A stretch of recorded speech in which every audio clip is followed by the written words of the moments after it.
Okay, this video is going to cover empirical and molecular formulas. Make sure you have your periodic table in your calculator. So I'll just do a little bit of an introduction. Empirical formulas are the simplest ratio of elements in a compound. It's the very basic ratio. It's not really the true formula, it's just the simplest ratio. The word empirical refers to something done by observations or through measurement, through an experiment. And this is how we first discovered what a lot of early compounds were. Example of this, glucose is C6H12O6. So the empirical formula of this is the simplest ratio of elements. So as you can see, these numbers are divisible. So this one's empirical formula is going to be C1. We don't write the 1. So C1H2O1. Again, don't write the 1. So CH2O, that's the empirical formula of this glucose. Just another example, there's certain organic molecules which are large kind of chains of carbon called alkenes. They all have the same empirical formula. These are things like C2H4, C3H6, C4H8. What do all these have in common? Same empirical formula. It's a 2 to 4, 3 to 6, 4 to 8 ratio. So all of these have a CH2 empirical formula. The molecular formula is the actual formula of the compound. So, for example, that's the empirical, that's the molecular. That's the molecular, molecular, molecular. And occasionally it's the same thing. CH2 is not really a molecule that exists naturally, but you could have something like NO, nitrogen monoxide.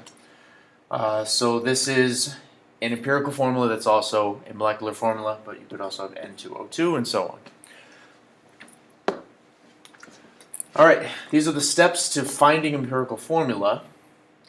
So, if you're given masses, you're going to convert the masses to moles. Let's just skip this for now. Convert masses to moles. You're going to look for a clear mole ratio. If it's not clear, divide the moles you found by the smallest one, and I'll go into that in the examples. And then this is an optional step you might, well, not optional in terms of if you feel like it, but you may need to do this, you may not. Multiply by 2, 3, 4, etc. if necessary. And again, I'll go over that later.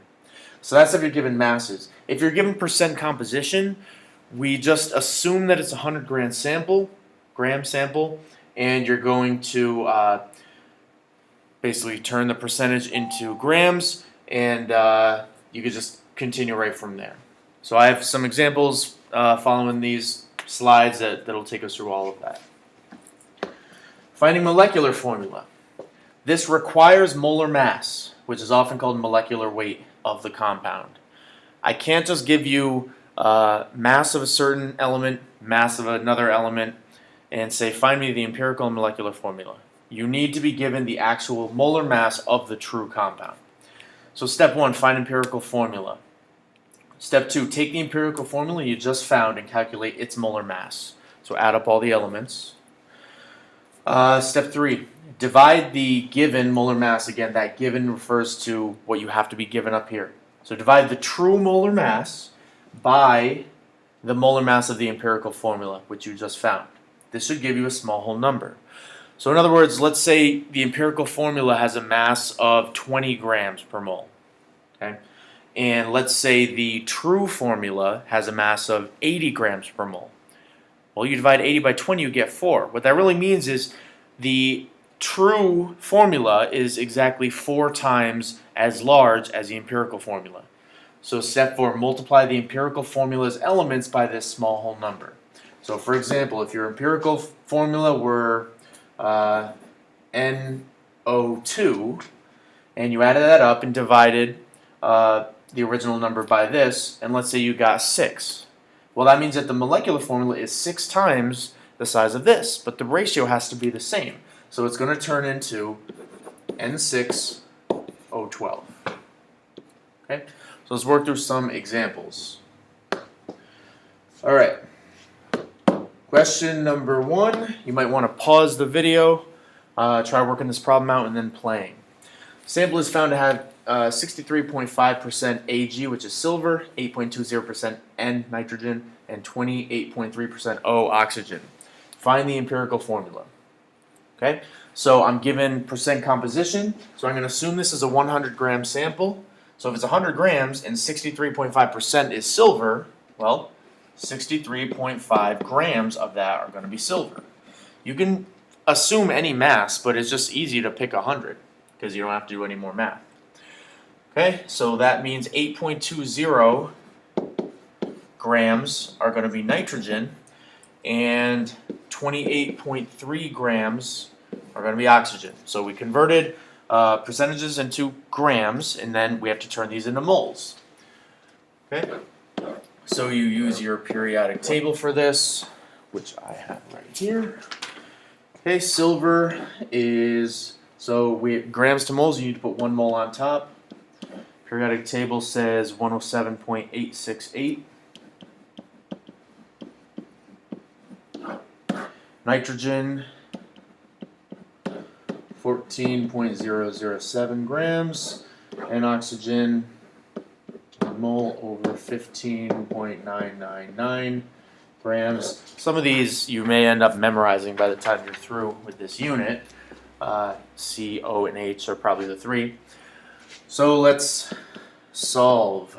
Gram cancels gram, gram, gram, gram, gram. 63.5 divided by 107.868 gives me 0.5, and I'm looking at sig figs now. I see 3 sig figs here, 6 sig figs here, so we're going to go with 3 sig figs. 0.589, and that's moles of silver, Ag. Okay, next one, 8.20 divided by 14.007, and that's going to give me 3 sig figs again, 0.585, and that's moles of nitrogen. And finally, 28.3 divided by 15.999 gives me 1.77, again 3 sig figs, moles of oxygen. Okay? So at this point, if you recognize the pattern, you can write your formula. Now, I can kind of tell these look the same, and that looks about 3 times more, but let's double check. So the real way to check is you take the smallest one, which out of these 3 numbers, that's the smallest by a little bit, and you divide all 3 numbers by this one. Now the reason you're looking to do that is by dividing the smallest one by itself, you're forcing one of those to turn into 1. So you're essentially getting a something to 1 ratio, which gives us the ability to write the formula. Okay, so divided by 0.585, 0.585, divided by 0.585, and that's going to give me, this is going to be pretty close to 1, 589 divided by 0.585, and I'm looking at 3 sig figs here, so I'm going to call that 1.01 moles of silver. This one is going to equal exactly 1, but with 3 sig figs we'll give it 1.00 moles of nitrogen, and right here 1.77 divided by 0.585, 3.03 moles of oxygen. Okay. Now you can give yourself a little bit of a percent kind of error on either side. Technically it's not a perfect clean whole number ratio, but it's pretty darn close.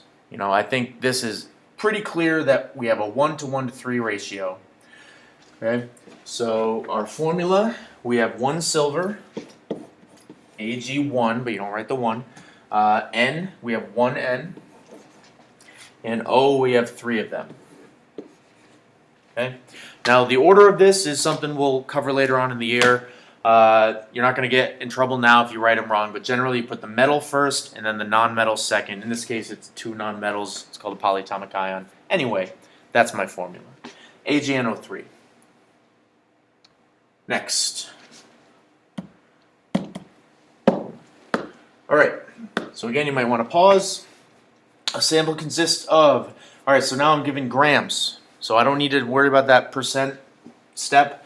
We're giving grams. we're given the molar mass, which we don't use yet. We're going to use that for a molecular formula. And it says find the empirical and molecular. Okay, so you always have to get empirical first, so let's just start with that. First step, we take our grams and convert to moles. 4.45 grams of H and 70.6 grams of O. By the way, the reason you'll see H, C, and O so much is these are the ones that tend to form multiple different proportions. Ionic compounds, which are metals and nonmetals, are pretty much set in their formula unit. Anyway, converting grams to moles, we're going to go 1 mole over 1.008 grams. That's right off your periodic table. For oxygen, 1 mole over 15.999 grams. Again, right off your periodic table. And let's solve. 4.45 divided by 1.008 gives me 4.41. That's 3 sig figs. Moles of H. 70.6 divided by 15.999 gives me 3 sig figs, 4.41 moles of O. You can clearly see 1-to-1 ratio. You don't have to do that second, third step. I mean, you would just divide each by itself anyway. So the formula here is HO, or you can say OH, but in this case it's going to end up being HO. Okay? So that's my empirical formula, HO, 1H, 1O. Now, find the molecular formula. So, to do this, the first thing we need is our molar mass, which is right here. Its molar mass, referring to a sample, is that. Okay? Now, we have to take our empirical formula and find its molar mass. So, H is 1.008 plus O, which is 15.999. And this gives me 17.007. You can just round that to 17.01. Either way, it's very close to 17. This is 34. So what you do is you divide the sample's molar mass by the empirical formula's molar mass, and you're looking for a small whole number. Okay? And in this case, I can see with sig figs, it's definitely just going to be 2. I mean, let me just double check that. 34.0 divided by 17.007 gives me 1.999. So with sig figs, 2.00. So what that tells me is that this sample has a mass that is exactly 2 times the mass of the empirical formula. So therefore, I'm going to multiply my HO by 2. H2O2, which is hydrogen peroxide. So that's my empirical formula. That's my molecular formula. Next problem. Okay, again, you might want to pause, form this one on your own. All right, a sample contains percentage of carbon, hydrogen, and nitrogen. Its molar mass is 162. Calculate the empirical and molecular formulas. All right, so we are given percentages. So we're going to assume that this is a 100-gram sample and just turn our percentages into grams. So 74.1 grams of carbon, 8.75 grams of hydrogen, 17.2 grams of nitrogen. Okay, convert these into moles. Mole over 12.01 grams, that's carbon. Mole over 1.008 grams, that's hydrogen. And for nitrogen, it's, I believe, 14.007. Yes. Okay. Let's solve. 74.1 divided by 12.01. 6. And I'm looking at 3 sig figs here. 6.17 moles of carbon. Next one, 8.75 over 1.008 gives me, again, 3 sig figs, 8.68 moles of hydrogen. And the last one is my nitrogen, 17.2 divided by 14.007, 3 sig figs, gives me 1.23 moles of nitrogen. Okay? Now, can we see the clear pattern? Not really. I could tell it's probably going to be something, but I can't really just write it down right now. So, the strategy is we're going to divide it by the smallest number. That'll give us a something to 1 ratio. So my smallest number is this. So divide all of them by 1.23.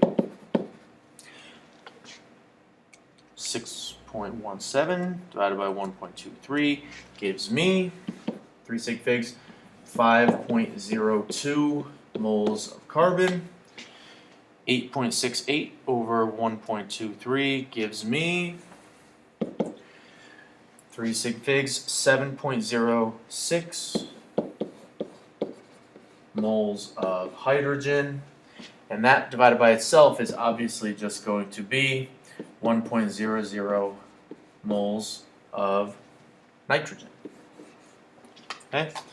Again, we're not seeing a clean, perfect whole number ratio. We're off by a little bit of percent error, but that's pretty darn close. I'm going to make the call that that's, in fact, a 5 to 7 to 1 ratio. Okay? So in this case, we're going to call that C5H7N1. You don't write the 1, so just like that. C5H7N. That's a 7. Okay? So that is my empirical formula. That's the simplest ratio. Just fix that. C5H7N. Alright? We're now going to find the molecular formula. Okay? So, we are given the molar mass, which we need. We now take this and find that's its molar mass. So 5 times 12.01, that's carbon, plus 7 times 1.008, which is hydrogen, plus 1N, that's 14.007, gives me 81.11 grams per mole. I can see here that's 162. I could do this in my head. 162 over 81 tells me again it's twice as much. Okay, with sig figs that would be very close to 2.00.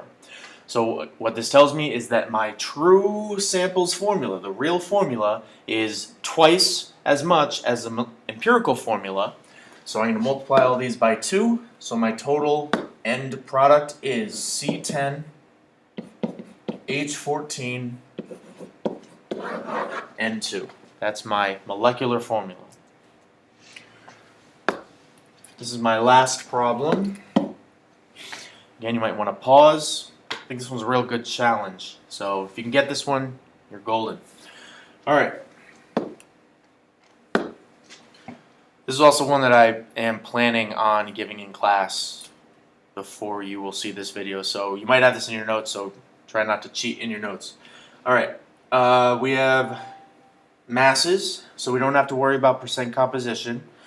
Let's just include our masses. 22.79 grams of carbon, 6.376 grams of hydrogen, and 70.84 grams of oxygen.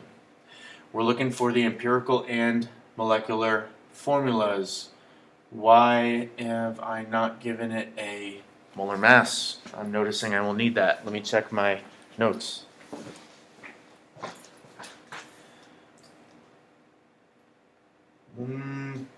Whoops, I forgot to write down what that should have been. So for now, ignore that. Okay, we can make up numbers at the end actually if we wanted. So let's just find the empirical formula of this. All right. So convert grams to moles.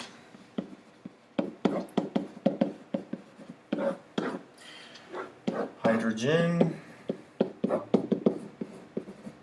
and oxygen. Okay, again, you're just going to look all those up on the periodic table, and let's solve. My calculator went. 22.79 over 12.01 gives me 1.4 sig figs this time, 898 moles of carbon.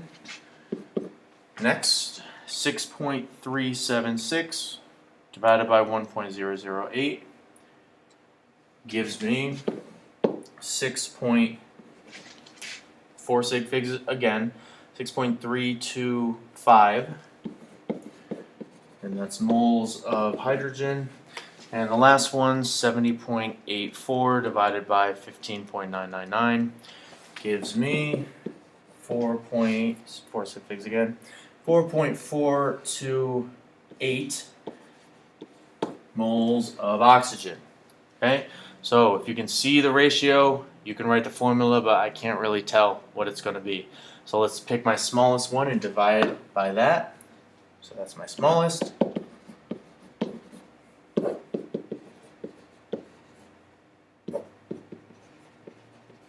Alright, so up here that's clearly going to be 1 with 4 sig figs of certainty. Alright, here we have 6.325 divided by 1.898, and I am seeing with 4 sig figs 3.332 moles of hydrogen. And here I am seeing with 4 sig figs 2.333 moles of oxygen. Okay, now this is one of those cases where you're not getting these nice clean whole numbers yet. However, it doesn't mean we did it wrong. If you see certain key numbers like 0.33 or 0.5, you know that you're just going to have to apply one more sort of step here. So what we need to be thinking is, what can I multiply all three of these by to turn them all into nice clean whole numbers? Well, if you see 0.333, you should be thinking multiply by 3. So if I multiply all these by 3, I will in fact get a whole number ratio. So this times 3 is going to give me C3, okay, because that's going to end up being 3 moles. This times 3 is going to get me 10. Okay, so H10. And then this times 3, so that's going to add up to an extra 1, so 6 plus 1, so that's 7. 7 moles of oxygen. So O7. And that's my empirical formula. So again, if you find like 0.33, that's a good hint that you need to multiply by 3. If you find 0.50, that's a hint that you need to multiply by 2. If you find 0.25, multiply by 4, and so on. Okay, so that is empirical and molecular formulas.